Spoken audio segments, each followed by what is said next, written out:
Every world war begins the same way. Not with grand declarations, but with incidents so perfectly timed, so conveniently tragic, that they transform reluctant populations into warriors demanding vengeance. The USS Maine explodes in Havana Harbor. America invades Cuba. The Lusitania sinks in the Atlantic. America enters World War I. The Gulf of Tonkin incident occurs in Vietnamese waters. America escalates in Vietnam. Each event perfectly positioned to overcome American resistance to foreign wars. Each tragedy so beneficial to specific strategic objectives that coincidence becomes mathematically impossible. Today, as tensions escalate between Israel and Iran, as American naval assets concentrate in the Persian Gulf, history may be preparing to repeat itself through an operation so audacious, so precedented, that its success depends entirely on public ignorance of what happened before. The USS Liberty, June 8, 1967. 34 American sailors murdered. 174 wounded. A deliberate Israeli attack on American forces designed to blame Egypt and drag the United States into the Six-Day War. The operation failed. The ship survived. The crew testified. The cover-up began, but the precedent was established. And precedents once set tend to repeat when conditions align and stakes become existential. Understanding why USS Liberty 2.0 represents the most probable path to World War III requires recognizing that false flag operations aren't conspiracy theories. They're documented historical realities used by nations when direct action becomes impossible, but objectives remain non-negotiable. The USS Liberty, Declassified Truth, June 8, 1967. The USS Liberty operated in international waters off Gaza during the Six-Day War between Israel and Arab states. At 2 p.m. local time, Israeli aircraft began attacking the clearly marked American vessel. The attack continued for over 2 hours, involving fighter jets, torpedo boats, and sustained machine gun fire directed at life rafts containing wounded American sailors. 34 Americans died. 174 were wounded. The ship nearly sank. Israeli officials immediately claimed mistaken identity. They argued that the USS Liberty had been confused with an Egyptian vessel. American officials accepted this explanation publicly while launching classified investigations that reached very different conclusions. The official story was a lie, and decades of declassified documents prove it. National Security Agency intercepts revealed Israeli communications during the attack. Israeli pilots clearly identified the ship as American before receiving orders to continue the assault. This is an American ship. Do you still want us to attack? One pilot radioed to Israeli command. Yes, follow your orders, came the response. The Liberty flew an American flag throughout the attack. The ship's hull displayed large identifying numbers in English. Israeli reconnaissance aircraft had circled the vessel for hours before the attack began, confirming its identity. Survivor testimonies described deliberate targeting of communications equipment to prevent distress calls, systematic attacks on life rafts in violation of international law, and sustained assault designed to ensure no survivors could contradict official explanations. The attack only stopped when the Liberty managed to transmit a distress signal that reached the USS Saratoga. American fighters launched immediately. Israeli forces withdrew rather than risk engaging arriving American aircraft. President Lyndon Johnson recalled the American fighters that had launched to defend the Liberty, reportedly stating, "I don't care if that goddamn ship sinks. I'm not going to embarrass an ally." The crew was ordered never to discuss the attack publicly, threatened with court-martial if they revealed what had actually occurred during those 2 hours of deliberate assault by supposed allies. For over 50 years, surviving crew members have testified that the attack was deliberate, that Israeli forces clearly identified the ship as American, that the assault was designed to sink the vessel with all hands to prevent witnesses from contradicting official explanations. But why would Israel attack American forces? The answer reveals the true purpose of false flag operations, the strategic logic of false flags. False flag operations operate through a simple but powerful mechanism. They create justification for actions that would otherwise lack popular or political support. In 1967, Israel faced Egyptian forces in the Sinai Peninsula during the Six-Day War. While Israeli military capabilities proved superior, the conflict remained regional rather than transforming into broader Middle Eastern war that could definitively reshape the balance of power. American entry into the conflict on Israel's side would have guaranteed not just Israeli victory, but complete destruction of Arab military capabilities and permanent Israeli dominance throughout the Middle East. But American public opinion opposed involvement in another foreign war. Congress showed no appetite for Middle Eastern military adventures. President Johnson faced domestic opposition that made direct support for Israeli military operations politically impossible. The USS Liberty attack was designed to solve this problem. Israeli forces would sink the American intelligence ship with all hands, ensuring no survivors could contradict official explanations. The attack would be blamed on Egyptian forces, providing clear justification for American military retaliation against Egypt. American entry into the conflict would guarantee Israeli victory while appearing to respond to unprovoked Egyptian aggression. The operation failed only because the ship survived long enough to transmit distress signals, and Israeli forces withdrew when American fighters approached. Had the USS Liberty sunk with all hands, the official narrative would have blamed Egypt for the attack. American public opinion would have demanded military retaliation. Congress would have authorized force. Israeli strategic objectives would have been achieved through manufactured American justification. This logic applies to any situation where one nation requires another nation's military involvement but lacks the political mechanism to secure that involvement through normal diplomatic channels. Historical precedents. The pattern of manufactured consent.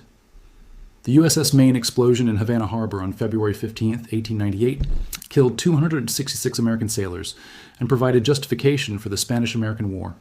Later investigations revealed that the explosion originated inside the ship, likely from accidental coal dust ignition rather than external Spanish attack.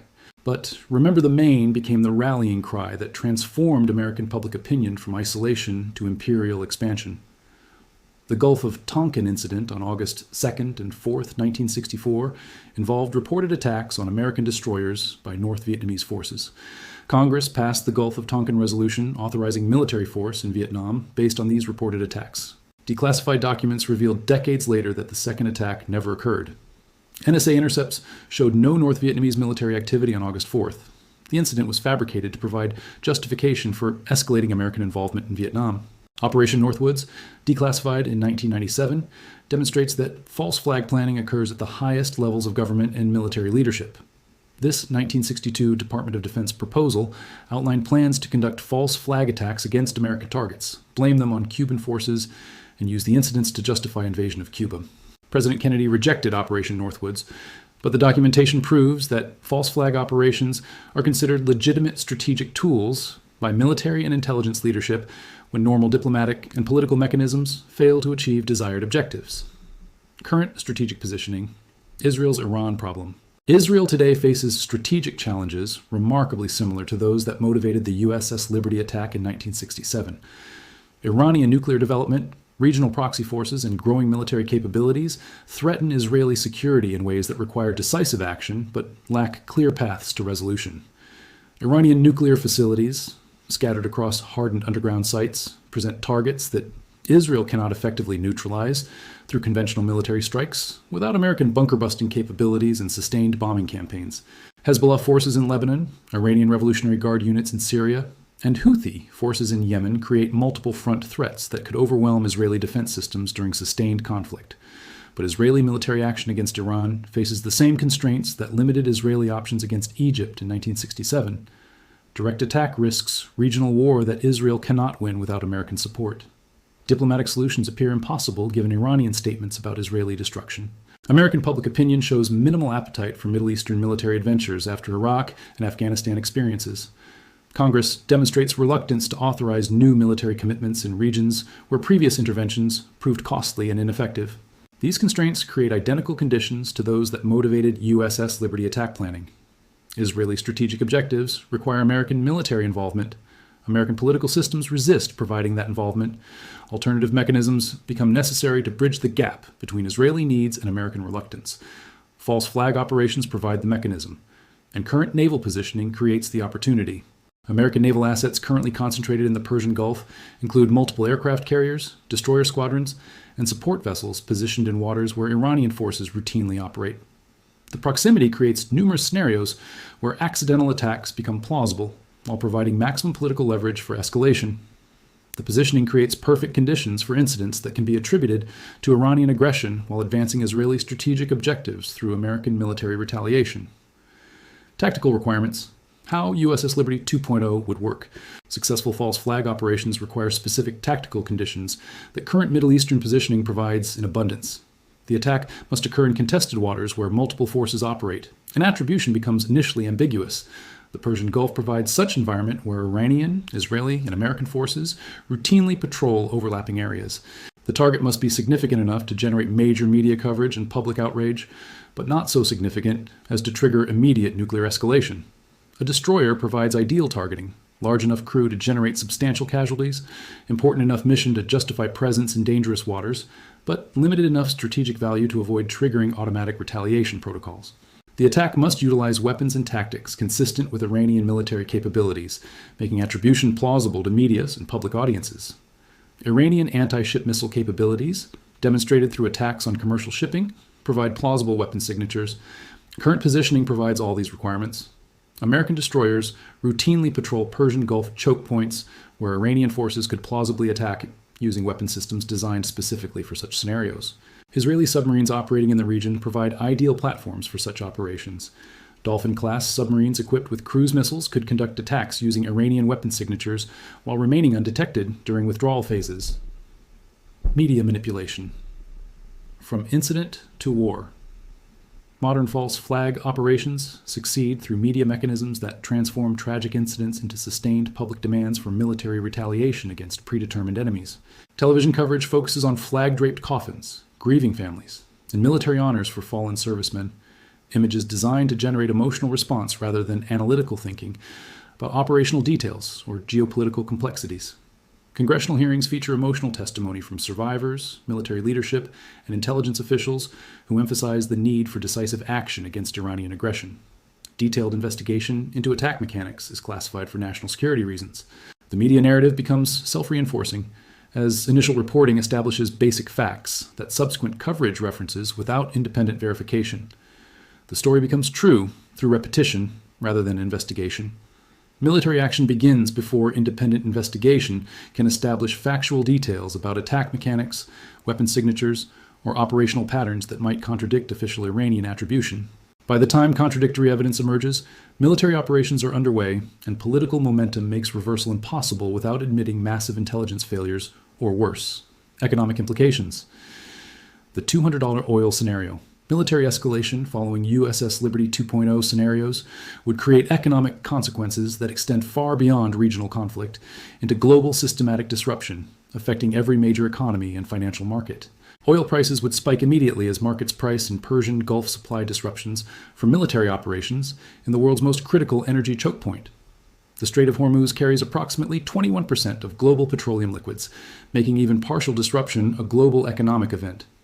Goldman Sachs energy analysis suggests that sustained Persian Gulf conflict could drive oil prices above $150 per barrel within weeks, with potential spikes to $200 or higher if Iranian forces successfully attack major production facilities or shipping infrastructure. Inflation would accelerate from current manageable levels toward double-digit territory not seen since the 1970s, as energy costs embed throughout supply chains for food production, manufacturing, transportation, and service delivery. Precious metals would likely enter unprecedented bull markets as investors seek inflation hedges and safe haven assets during systematic breakdown of global financial stability. Gold could reach $10,000 per ounce or higher as dollar confidence erodes and international monetary cooperation collapses. The combination creates stagflationary conditions similar to the 1970s, but potentially more severe due to increased global economic integration and dependency on Middle Eastern energy supplies. Intelligence community role, the deep state factor. False flag operations require institutional support from intelligence and military organizations capable of operational planning, tactical execution, and post-event cover-up activities that prevent independent investigation. The United States intelligence community maintains extensive liaison relationships with Israeli intelligence services dating to the 1960s that provide mechanisms for coordination without direct operational responsibility that might create legal liability. The CIA's Directorate of Operations has historical experience with false flag operations, including documented involvement in Operation Ajax, Iran, 1953, PB Success, Guatemala, 1954, and numerous other covert actions designed to create justification for policy objectives. Military leadership benefits from increased defense spending, expanded operational responsibilities, and enhanced institutional relevance that major military conflicts provide regardless of initial justification quality.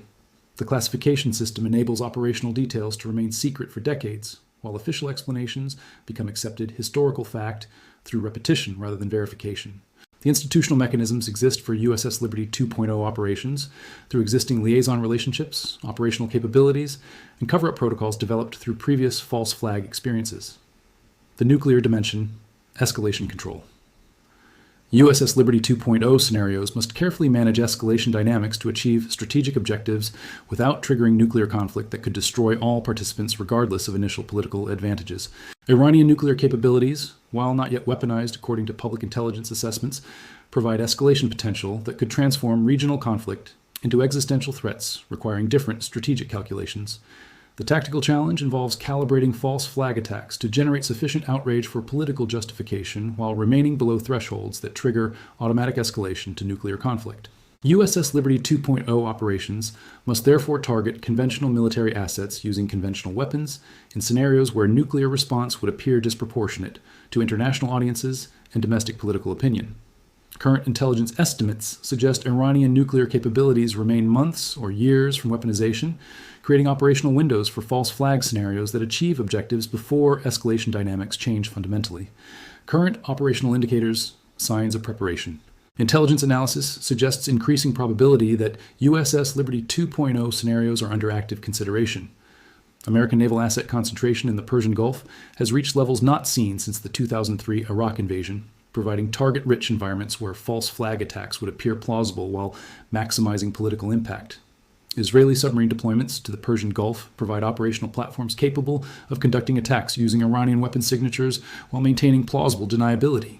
Media messaging coordination between American and Israeli sources increasingly emphasizes Iranian threats, creating narrative frameworks that would support rapid attribution following incident occurrence.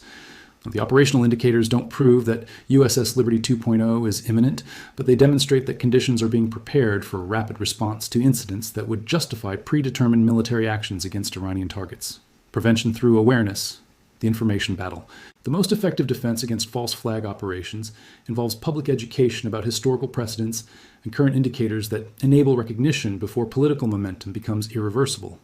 Historical education about previous false flag operations provides pattern recognition capabilities that make current scenarios more obvious when they follow established methodologies. The USS Liberty attack failed to achieve its objectives, partly because crew survivors provided immediate contradictory testimony that prevented complete narrative control. Understanding prevention mechanisms reveals that public education and awareness represent the most effective defense against false flag manipulation, because informed populations are less susceptible to emotional manipulation during crisis periods.